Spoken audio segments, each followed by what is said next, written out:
के छ साथीहरु सबैलाई स्वागत छ मेरो मिनी ब्लगमा। आजदेखि म मिनी ब्लग गर्छु र तपाईहरुलाई म दिनमा यहाँ लेबर क्याम्पमा के काम गर्छु भनेर र के पाए भनेर सबै देखाउने छु है त। ल अब हाम्रो मिनी ब्लग चाहिँ यहाँबाट स्टार्ट गरौँ गाइज। म चाहिँ बिहान 5 बजे उठेर फ्रेस भएर आएर लवङ पानी खान थाले। म चाहिँ जहिले पनि लवङ पानी खान्छु। त्यसपछि फेरि मेरो ड्युटी जाने टाइम बाँकी थियो र म सुते है त। सुतेपछि चाहिँ म 1 घण्टापछि उठ्छु। 6 बजेर 20 मिनेटमा उठ्ने बित्तिकै म चाहिँ लुगा लाउन थालिहाल्छु, किनभने 6:20 देखि मेरो ड्युटी जाने टाइम हुन्छ।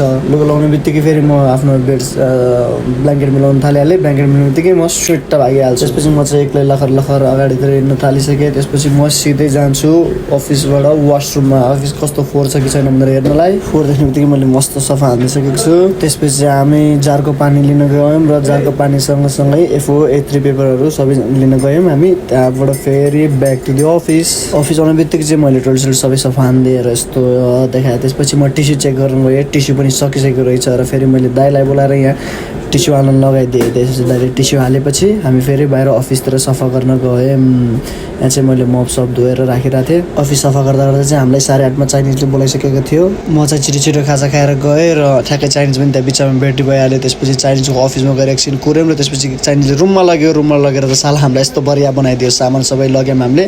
सबै सामान चाहिँ चाइनिजहरूको स्टोरमा राख्न लग्यो। त्यसपछि स्टोरमा राखिसकेपछि फेरि पनि हामीलाई रुम सफा गर्न बोलायो। दुईजना हामी रुम सफा गर्नको लागि रेडी भएर निस्क्यौँ। त्यहाँ चाहिँ पाजीले पुरा बत्ती बनाउँदो रहेछ। हामी चाहिँ यो रुम सफा गर्न आयौँ। त्यसपछि फेरि दाइलाई चाहिँ अघिकै स्टोरमा बरिया बनाएर पठाइदियो र मलाई चाहिँ फेरि चाइनिजले उता स्टोरमा लगेर त्यो एउटा नयाँ चाइनिजलाई दिनुपर्ने सामानहरू लिएर बोकाएर हिँडायो र हामी फेरि त्यही रुममा आयौँ र दाइहरू चाहिँ सफा गर्दै थियो। र फेरि अर्को रुममा चाहिँ के भयो भने यहाँ दुईजना एउटा त्यो खलको लागि झगडा गर्ने, मलाई चाहियो हेर्न सक्नुहुन्छ। उनीहरू दुईजनाको हातमा त्यो एउटा छ।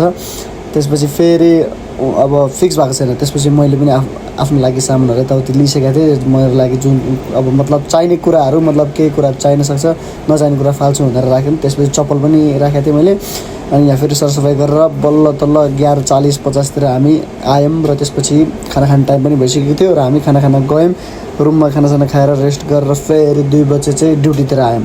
अब यो बेला चाहिँ यो मास्क किन लगाउँछु भने पुरा गर्मीले छाला पोल्छ कि, त्यही भएर हामी नभनौँ म त्यसरी लगाउँछु। अनि त्यसपछि अफिसमा आएर एकछिन यहाँ बस्यो हामी हाम्रो सिक्रेट ठाउँमा। तर फेरि हामीलाई बोलाइहाल्यो। हामी चाहिँ रुममा त्यो इमर्जेन्सी नम्बर टाँसेको हुन्छ, त्यो फोटो खिचेर दे भन्यो, मतलब त्यो चाहियो अरे। अनि त्यही भएर हामी चाहिँ फोटो खिच्न आयौँ। यता 3वटा रुममा पाकिस्तानीहरूको रुममा गयौँ र एउटा चाहिँ मेरो आफ्नो रुममा पनि गएर मैले फोटो खिचेँ। यस्तो खालको हुन्छ। अनि यो चाहिँ हाम्रो क्याम्प, जुन हाम्रो लेबर वासरुमहरू। अनि रुममा आएर हामी फोटो खिचेर एकछिन बस्यौँ। अहिले चाहिँ सभा 4 बजिसकेको छ र अब 4:30 बजे म गएर हल्का वासरुम सफा हान्छु, प्लास्टिकको फोहोरहरू उठाउँछु।